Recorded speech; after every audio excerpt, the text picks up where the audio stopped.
Oke, topik kita kali ini mengenai sudut berelasi. Yang pertama, untuk sin, cos, tan, kosekan, theta, di mana tetanya nanti kamu pakai 90 derajat atau 270 derajat plus minus ya, plus minus alfa, maka nanti hasilnya sin itu berubah jadi cos alfa. Nah, cos itu berubah jadi sin.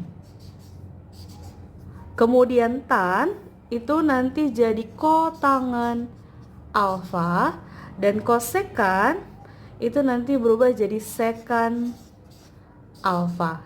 Itu dia.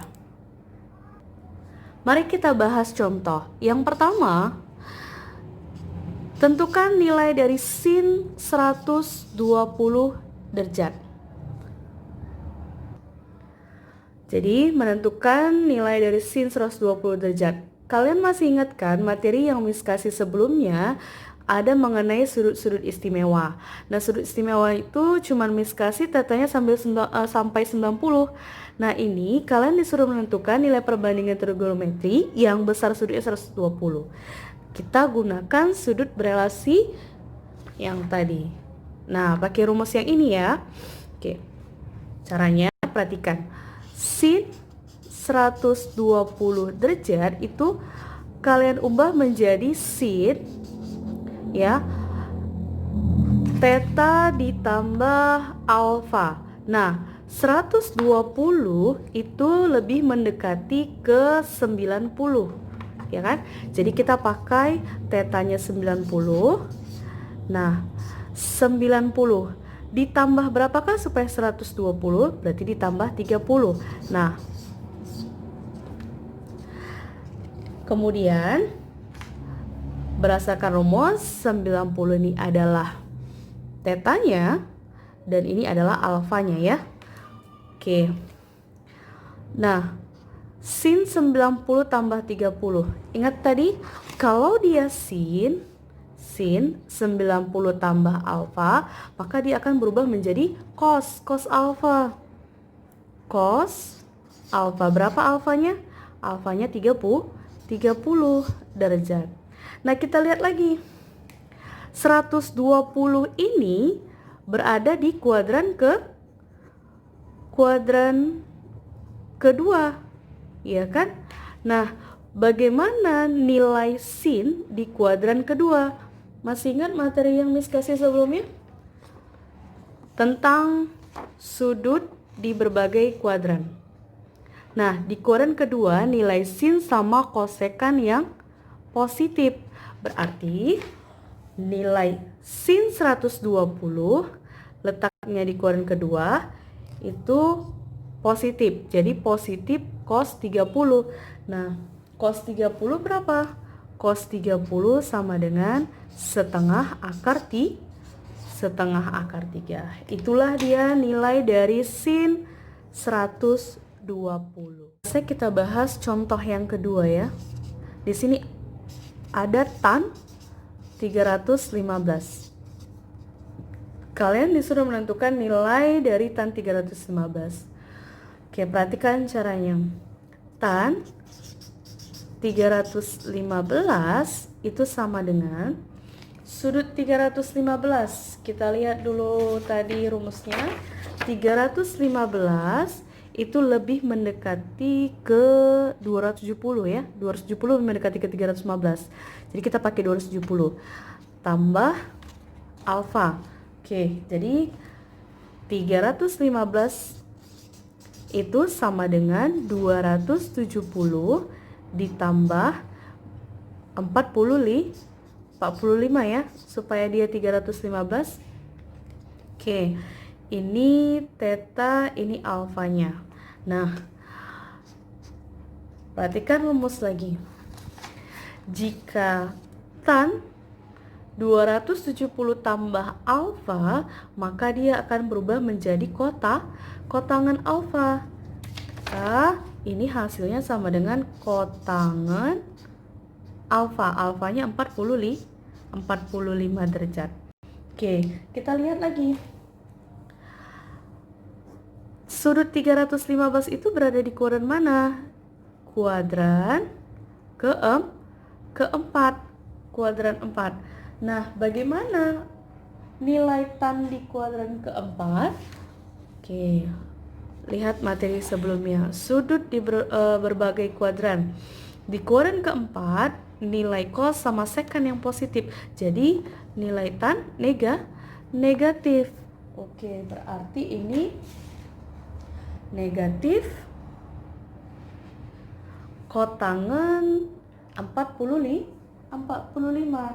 Nah, tinggal kita tentukan nilai negatif kotangan 45. Kotangan itu kebalikan dari tan ya. Tan 45 berarti 1. Kotangan 45 berarti minus 1 nih ya. Oke, itu dia. Sampai sini paham?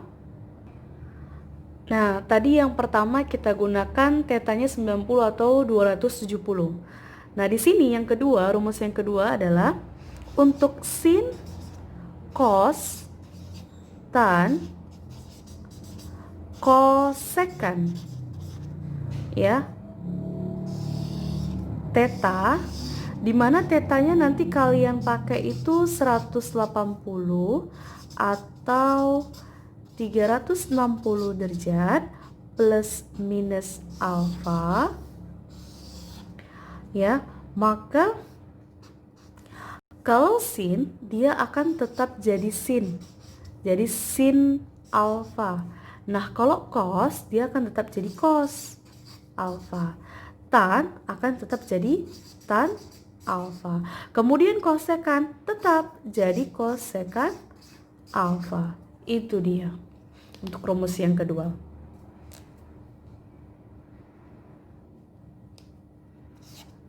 Oke. Nah, untuk lebih jelas kita bahas contoh ya. Yang pertama, ada sin 210 derajat. Nah, kalian disuruh menentukan nilainya. Sin 210 derajat itu sama dengan, yuk kita perhatikan rumus tadi. 210 itu lebih mendekati ke 180 ya. 180 itu bisa mendekati ke 210. Jadi kita pakai 180.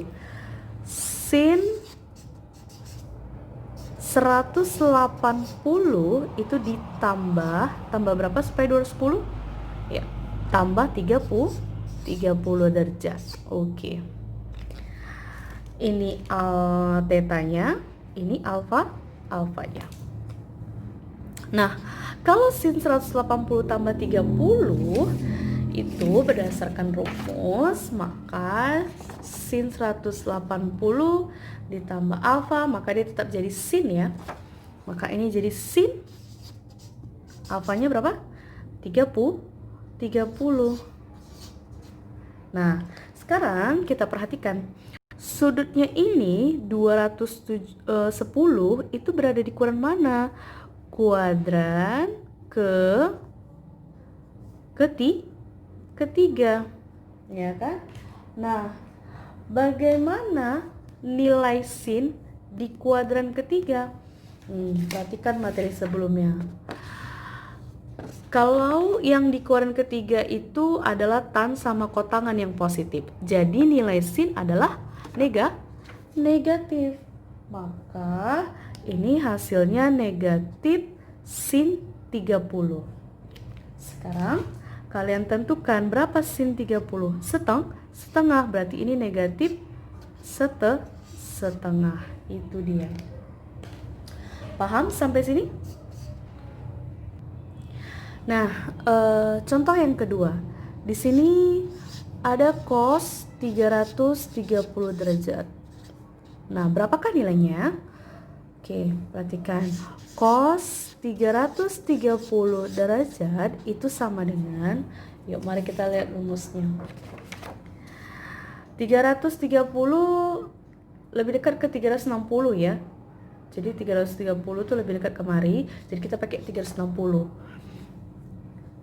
Sama dengan cos 360 derajat dikurang berapa supaya 330 dikurang 30 derajat. Oke, sama dengan. Nah, perhatikan rumusnya lagi. Kalau cos 360 dikurang, maka hasilnya akan tetap jadi cos. Berarti ini cos alfa. Alfanya 30. Oke. Nah, sekarang perhatikan sudutnya. 330 itu berada di kuadran berapa? 4. Nah, karena di kuadran keempat, nilai cos bagaimana? Perhatikan materi sebelumnya. Kuadran keempat berarti nilai cos positif. Oke, berarti jadi dia tetap cos 30 derajat ya. Nah, berapa nilai cos 30 derajat? Setengah akar 3. Oke. Sampai di situ selesai. Jika ada pertanyaan atau kurang jelas, silahkan tanyakan ke Miss ya. Oke.